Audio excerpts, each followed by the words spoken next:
A punição aos deputados bolsonaristas pelo motim na Câmara dos Deputados chegou e alguns já estão suspensos. Numa tentativa de amenizar a humilhação pública que o Hugo Mota passou, porque afinal de contas o Hugo Mota foi impedido diversas vezes de efetuar o seu trabalho como presidente da Câmara dos Deputados e mais do que isso, ainda acabou cedendo à pressão dos bolsonaristas e levou para a votação a urgência do projeto de anistia. E aí, para não ficar tão mal na história, para não ficar tão humilhado publicamente, ele conseguiu convencer a mesa diretora a punir alguns desses bolsonaristas. A maior punição foi para o Marcos Polon, que foi uma suspensão de 120 dias por se referir a Hugo Mota como um bosta e um baixinho de 1,60 m. Já o Marcelo Van Hatten e o Zé Trovão ficaram suspensos por 30 dias. Já os demais tiveram apenas uma censura escrita. O Sóstenes, o Nicolas, o Zuco, a Caroline Detônio, o Feliciano, a Bia Kisses, o Carlos Jordi, a Júlia Zanato e o Paulo Bilischi e esses outros que eu nunca ouvi falar. E o Eduardo Bolsonaro soltou os cachorros hoje em cima do Michel Temer, do Aécio Neves e do Paulinho da Força. O motivo é que o Paulinho da Força se reuniu ontem no jantar na casa do Michel Temer,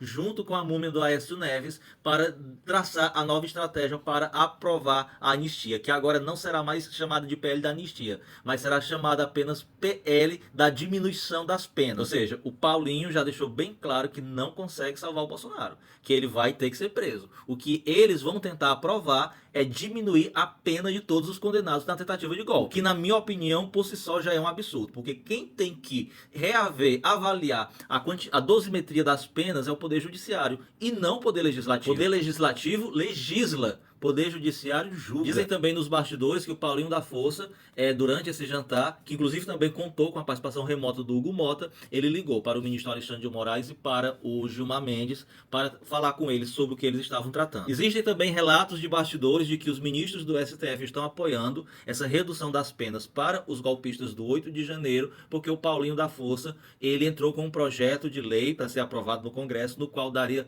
o poder apenas ao PGR para solicitar o impeachment de algum ministro do Supremo. Sóstenes Cavalcante falou que eles querem a anistia ampla e restrita e geral, e que diminuir pena não é função do Congresso, e sim do Poder Judiciário. Inclusive, o partido do Bolsonaro e demais partidos da extrema-direita estão super divididos, porque tem uma ala do Centrão que já está dizendo, deixando bem claro, a gente não vai livrar o Bolsonaro da cadeia e nem reverter sua inegibilidade. O que a gente vai tentar é apenas uma prisão domiciliar para ele e a diminuição da pena dele e de todos os envolvidos. Já os mais radicais não aceitam isso e querem a anistia ampla, geral e irrestrita. O fato, meus amigos, é que o próprio Centrão já descartou o Bolsonaro e não quer mais o Bolsonaro na vida política, querem apenas os votos dos bolsonaristas, mas não querem o Bolsonaro. O próprio Valdemar Costa Neto falou hoje em entrevista que se o Eduardo continuar com essa ideia de insistir na sua própria candidatura, até mesmo contra a vontade do Bolsonaro, ele vai terminar de matar o velho. Porque não sei se vocês sabem, mas eles estão dizendo que o Bolsonaro tá com o pé na cova. E a gente não sabe o que tem de verdade e de mentira nisso, né? Porque eles estão, repentinamente, o Bolsonaro de uma hora pra outra piorou de tudo, porque foi condenado. Como eles mentem tanto, mas ao mesmo tempo, como o Bolsonaro é muito frouxo e adoeceu, passou vários dias sumido, quando teve a derrota pro Lula em 2022, qualquer baque emocional que o Bolsonaro tem, ele realmente adoece, então a gente não sabe aonde é que está a verdade nisso tudo. O ministro Alexandre de Moraes acaba de lançar uma nota negando qualquer tipo de acordão para aliviar a pena dos bolsonaristas que tentaram dar um golpe de Estado, muito menos uma anistia. Ele divulgou uma nota em que rechaça qualquer possibilidade de acordão envolvendo a Corte e o Congresso Nacional sobre uma eventual anistia aos envolvidos nos atos golpistas do 8 de janeiro. Segundo Alexandre de Moraes, a hipótese de um acordo desse tipo é fantasiosa e não corresponde à prática institucional do STF. O ministro afirmou que o STF não faz acordos. E eu fico muito feliz com essa nota que o ministro lançou, porque é tanto disse-me-disse em cima disso, a imprensa, cada dia que passa, vem com uma versão diferente dos fatos e a gente não sabe mais o que é verdade ou não. Mas graças a essa nota, agora a gente sabe que realmente não há nenhum tipo de acordo do STF, do ministro Alexandre de Moraes, para anistiar ou reduzir as penas. Porém, sabemos que caso o Congresso ele aprove uma diminuição de penas, caso ele mude a lei, obviamente esses condenados pelo 8 de janeiro, pela trama golpista, serão beneficiados. E isso realmente foge do alcance do STF. A única coisa que o STF realmente tem poderes para barrar é uma anistia. E o Sóstenes Cavalcante não está nada feliz com essa ideia do Michel Temer, do Aécio Neves, que surgiram das profundezas do inferno para poder aliviar, para fazer um acordão nacional, como se o STF estivesse de acordo, né? E ele disse, ó, a gente quer anistia ampla, geral e restrita. Se não for isso, Paulinho da Força tem que sair da relatoria. O Eduardo Bolsonaro ameaçou o Paulinho da Força. Ele disse assim, ó: cuidado para você não acabar sendo visto como um colaborador do regime de exceção, alguém que foi posto pelo Moraes para enterrar a anistia.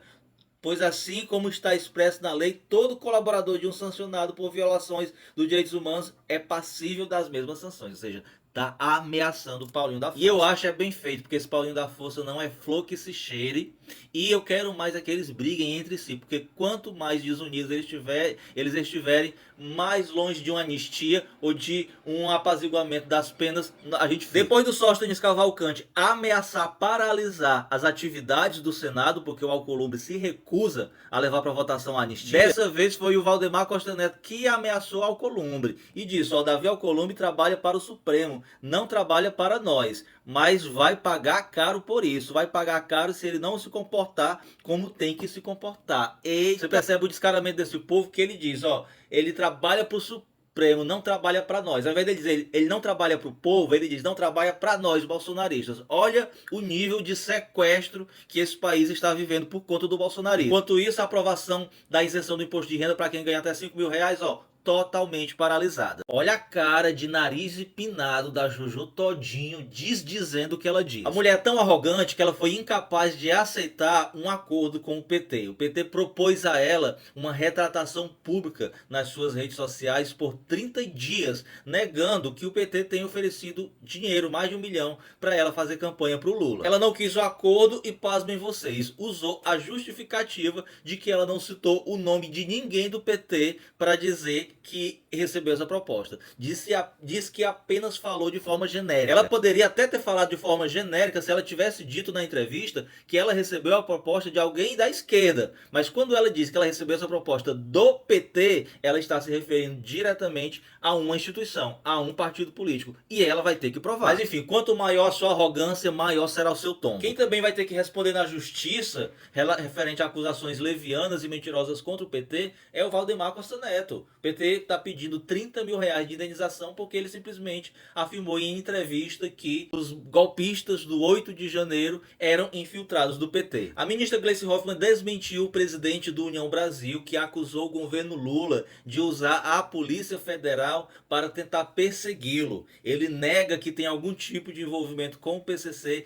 e diz que é somente o governo tentando atingir. O engraçado é que tanto o Antônio Rueda quanto o Ciro Nogueira, ao invés de se preocuparem em defender-se, eles se preocupam somente em atacar seus opositores. O Ciro Nogueira processou o ICL e o Antônio Rueda está colocando a culpa no governo. O Senado está se negando a divulgar as imagens do seu circuito de segurança, de câmeras de segurança, que mostram que o investigado Beto Louco, que é acusado de chefiar um esquema bilionário ligado ao PCC, esteve tanto na Câmara dos Deputados quanto no Senado. A dificuldade de provar para a imprensa, para o interesse público nacional, de que nenhum integrante do PCC foi lá na Câmara ou no Senado, é simples, é só mostrar as imagens. Quem não deve, não tem. O Renan Calheiros, o senador, disse que se essa PEC da bandidagem for aprovada no Senado, o Congresso se tornará um refúgio de criminosos. Ele disse que acredita que ela não vai ser aprovada, mas caso fosse, será o refúgio de narcotraficantes, contrabandistas, terroristas, chefes de crime organizado, líderes de facções e outros delinquentes. Ele também criticou o Hugo Mota, disse que ele é muito, mas muito fraco. Disse que nem o Severino foi tão fraco quanto o Hugo Mota. O Severino presidiu